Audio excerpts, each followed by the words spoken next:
সিলেটে বেশ কিছুদিন ধরে আদার দামটা একেবারেই কম, মানে ওনারা একেবারেই কম দামে আদা বিক্রি করছেন।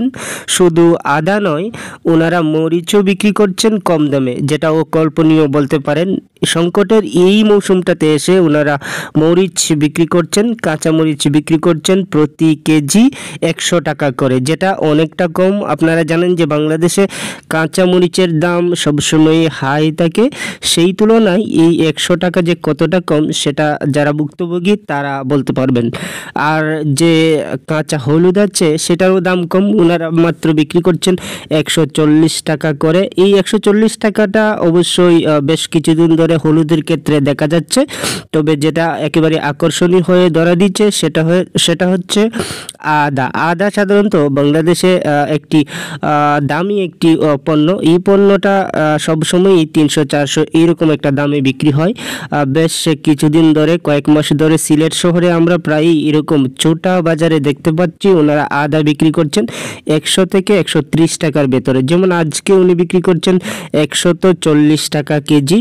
গতকালকে আবার এই আদাই বিক্রি হয়েছে 100 টাকা কেজি। এই যে মোটামুটি কিছু কিছু পণ্যের দামটা এইভাবে কমে আসা, সেটা যারা ক্রেতা আছেন তাদের জন্য অনেকটাই ভালো দিক, অনেকটাই ভালো, অনেকটা স্বস্তিতে ওনারা আছেন, আমরা আছি, কমে ক্রয় করতে পারছি। এই দামটা আরও কমে আসুক, সব পণ্যের ক্ষেত্রে দাম কমে আসুক, তাহলে আমরা নিত্য প্রয়োজনীয় পণ্যগুলো মোটামুটি সাধ্য অনুযায়ী ক্রয় করতে পারবো। হঠাৎ করেই যে কাঁচামরিচের দাম বেড়ে যাওয়ার একটা প্রভাব, সেই প্রভাব থেকে সম্ভবত আমরা মুক্ত হতে পারবো অচিরেই। এই যে বাজারের ধারাটা চলছে, এই ধারাটা অব্যাহত থাকলে সব পণ্যের ক্ষেত্রে দামে যে লাগামহীনভাবে বেড়ে যাওয়াটা, সেখানে একটা বাধা হয়ে দাঁড়া দেবে। ভিউয়ার্স, আপনারা জানেন যে পণ্যের দরদাম কেন্দ্রিক ভিডিওগুলিতে সরাসরি ক্যামেরার সামনে থেকে কাজ করতে ইচ্ছুক আপনার একটি সাবস্ক্রাইব আমাকে ক্যামেরার সামনে থেকে কাজ করার সক্ষমতা এনে দেবে। আজকের এই ভিডিওটি যখন আমি সংগ্রহ করছি তখন বেশ কিছু দোকান থেকে মোটামুটিভাবে এই আদা, কাঁচামরিচ এবং কাঁচা হলুদের দরদামটা যাচাই করে তৈরি করেছি। সেখানে যেমন একটা সময় ব্যয় হয়েছে, তেমনি সম্পূর্ণ ভিডিওটা তৈরি করে প্রসেস করে আপনাদের কাছে পৌঁছানো পর্যন্ত বেশ একটা টাইম লেগে যায়। এই টাইমটার জন্য হলেও আপনারা আমার পাশে থাকুন, যেন আমি আপনাদেরকে ভবিষ্যতে ব্যাপক কন্টেন্ট দিতে পারি এবং সেখান থেকে আপনারা উপকৃত হতে পারেন। সেটা বাজার কেন্দ্রিক কোনো তথ্য হোক, দরদাম কেন্দ্রিক হোক, অথবা ব্যবসায়িক আইডিয়া কেন্দ্রিক হোক, আমি এই কয়েকটা বিষয় নিয়ে ব্যাপক কাজ করতে আগ্রহ বোধ করছি।